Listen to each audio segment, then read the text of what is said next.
Mwari wedu haanyadzise. Amen. Mwari wedu haanyadzise. Amen, Papa. Ndakaiona nyaya yenyama kuti mune dambudziko pawane mwana panyaya yembereko. Ndizvozvo. Zvino kana tauya tiri vana mupedza zvose. Amen, Baba. Mukabvunza vakawanda vanotiziyawo. Amen, yes. Saka tichatanga nekunamata. Amen. Handitika. Yes. Ndichanamatira. Nditenderei, ndibvumirei, ndikunamatirei. Amen. Nenzira ndinokwanisa kunamatira ndo saka tichiti one on yes, one pamunhu ndizvozvo. Amen. Right. Mwari panopindwa ngapabate mwana. Amen, Papa. Pareceiver ngapabate mwana. Amen. Mazamu acho aya achamwiwa. Amen. Nemwana. Amen. Nemukaka. Amen. Rimwe racho iri mukaka ngauwande. Amen. Itai mumwe wake aone zvinhu zvine zita renyu. Amen. Zita renyu ngapakonekiti vanhu. Hi, Pastor. Maswera sei? Andarwara, Pastor. Mukwanisa kuyondinamatirawo. Muri padhuze. Saka svikaika, Pastor. Ndiri kurwadziwa ini. Alright, ndiona mauya. Baba. Nemonasikana.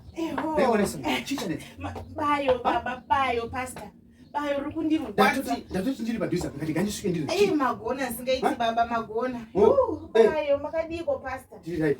Chibuye mugari. Munhu omwe anogara haagari. Anenge bayo, uri kundirwadza, Pastor. Tika. Rinonyanya kurwadza apa. Okay, apa. Ipapa. Ndopane nyaya yebazi.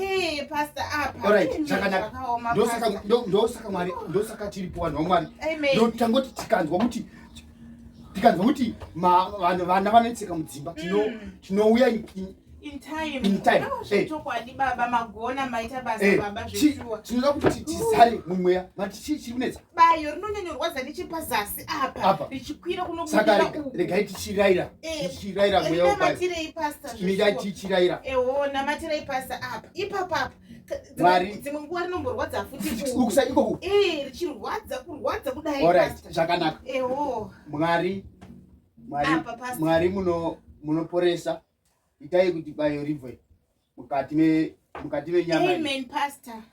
Rimwe racho mati sometimes rinomborwadza futi necheapa, Pastor. Apa. Alright. Ainetsi. Amen, Pastor. Mwari makatendeka. Amen. Makatendeka. Amen, Pastor. Poresai. Tuye mugare, Pastor. Ndatopora. Handapora, Pastor. Ndatopora. Ndakanichimhanya. Mendi kukukutai. Kurapa vamwe. Vatopora. Kana vana matirei ndeti vatopora. Mirai kani munhu wangu. Pastor, vapora. Musambonetseke zvino. Vapora. Uye mugare apa. Kuvinyo. Uye mugare zveshuwa, Pastor. Kuri kupisa zvebhachi. Kuri kupisa munhu waMwari. Bvisai bhachi. Ndipendi kubatirei izvi.